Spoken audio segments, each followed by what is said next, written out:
খেলা হবে, কথা কয় না। কি হবে? খেলা হবে, কথা কয় না। ওই খেলোয়াড় কই? নারায়ণগঞ্জের খেলোয়াড় কোথায়? দেখে যাও, হিলফুল ফুজুলের ফাউন্ডেশনের ছেলেরা দাঁড়িয়ে আছে। যদি আমার ওরা খেলতে আসে, ওদের সাথে খেলতে কারা কারা রাজি আছো? আল্লাহু আকবার বলে দাঁড়িয়ে যাও। রাজি আছো? ওদের সাথে খেলতে রাজি আছো? ইনশাআল্লাহ বলে, আবার বলেন ইনশাআল্লাহ। আমরা বলেছিলাম আপনার বাপের অজত জয়ন্তী উপলক্ষে আপনি সারা পৃথিবীতে কেমন গেলেন, আপত্তি নেই, কিন্তু কসাই নদী বাংলাদেশে আসতে পারবে না। যার হাতে বাবরি মসজিদ ভেঙে খানখান হয়েছে, এই কসাই নদী বাংলার মাটিতে আসতে পারবে না। এই কসাই নদীর জানতে যারা আছে, তারাও বাংলাদেশের টিকে থাকতে পারবে না।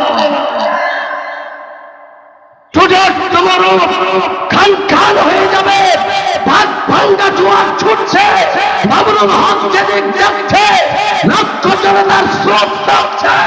এটা বুঝতে হবে আল্লাহ তাআলা ইউসুফ নবীকে বিনা দোষে কারাগারে বন্দী করে ইউসুফ নবীকে কারাগার থেকে মিশরের সিংহাসন দান করেছে। বাবরুল হক কাশিমপুর কারাগার থেকে বাংলার সিংহাসন দখল করবে।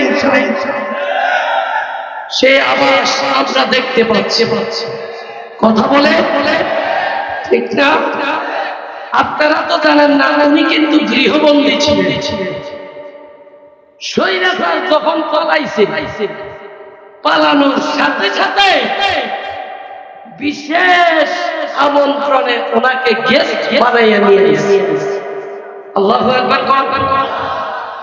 অথচ ওনাকে গৃহবন্দী সব শর্ত দিয়ে বলছে, মসজিদে থাকবেন, মাদ্রাসায় থাকবেন, মাঠে ময়দানে যাইতে পারবেন। আল্লাহ কয় খারা খারা খেলা হবে, কথা কয় না। কি হবে? খেলা হবে, কথা কয় না। ওই খেলোয়াড় কই? নারায়ণগঞ্জের খেলোয়াড় কোথায়? দেখে যাও, হিলফুল ফুজুলের ফাউন্ডেশনের ছেলেরা দাঁড়িয়ে আছে। যদি আমার ওরা খেলতে আসে, ওদের সাথে খেলতে কারা কারা রাজি আছো? আল্লাহু আকবার বলে দাঁড়িয়ে যাও। রাজি আছো? ওদের সাথে খেলতে রাজি আছো? ইনশাআল্লাহ বলে, আবার বলেন ইনশাআল্লাহ। কিন্তু ওরা আসবো। আরে না, যেটা যায় ওটা আর আসে না। কথা কয়, কত কিছু না তোমাকে দিলাম বিদায় বেলা, ঠিক মতে মুরগির রান্নাও খাইয়া যাইতে দিব। আহারে মুরগির রান্না বলা ভাই কত সুন্দর করে মজা করে খায়, আবার খাটের উপরে উঠে পায়ের উপরে পাও দিয়া ধুলাইতেছে। কি মজা! খাও না খাও, কথা কয় না, ঠিক না? এখন আমার নবীকে বলেন, নবী রহমত হওয়ার কারণে ওদের লাভ হয়েছে না লস? আসতে বলেন কি? আরে পিছনে তো লোক জায়গা দিতে পারবেন না, একটা তাকবীর দাঁড়ায় তাকবীর, এই তাকবীর দিয়ে খেলবে। একটু দুই হাত গুছান, নারায়ে তাকবীর। হলো আলামিন ভাইয়ের কানে যায় না, এটা হোক না, আরে এটা হোক, নারায়ে তাকবীর, নারায়ে তাকবীর। কোরআন সুন্নাহর আলো, ঘরে থেকে সংসদে চালো। রাজি আছেন? রাজি আছেন তো? না আবার নির্বাচন আইলে যাইছি, হ্যাঁ উল্টা দেন রে। মাননীয় ফারুক সাহেব আইসে।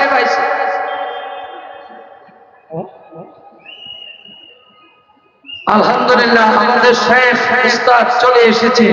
চিৎকার মেরে বলেন আলহামদুলিল্লাহ। আর একটু জোরে বলেন আলহামদুলিল্লাহ। আর ওদিকে একটু পরে তাকান। শুনেন আমার ভাইয়েরা, এই জন্য আপনাদেরকে বলি, নবী আমার রহমত হওয়ার কারণে আপনার আমার জন্য আল্লাহ তাআলা সব কিছু রহমত হিসেবে নাজিল করেছে।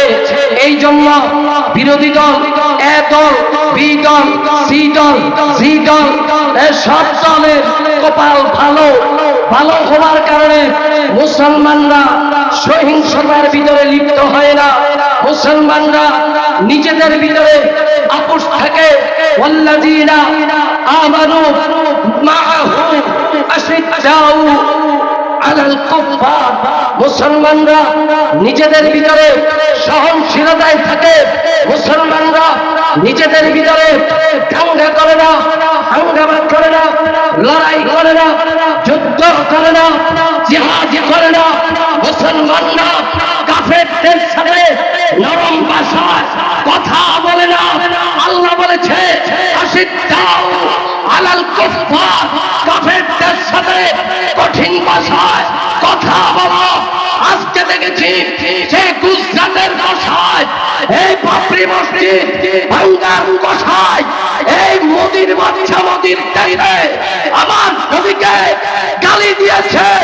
অনতিবিলম্বে যদি ওই কুলাঙ্গারকে ফাঁসির কাছে না ঝুলায়, বাংলাদেশ থেকে আরেকটা লং মার্চ হবে। এই লং মার্চ হবে গাজওয়াতুল হিন্দের লং মার্চ। এই লং মার্চ হবে মাদের সৈন্যরা ভারত অভিমুখে লং মার্চ করে ভারত আবার মুসলমানদের হাতের ভিতরে তখনই আনবে। কথা বলা ঠিক না?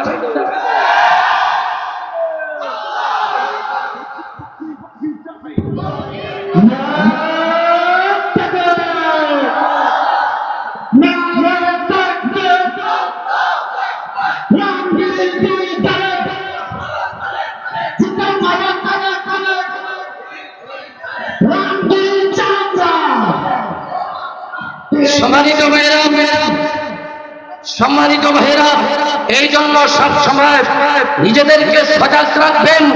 আমি আওয়াজ দিলাম, জীবন যাবে, ইমান যাবে না, কল্লা যাবে, পাগড়ি যাবে না। জীবনের জন্য মায়া নয়, জীবন আমরা 2001 সালে দিতে চেয়েছিলাম। আল্লাহ বলেছে আর কিছুদিন বাস।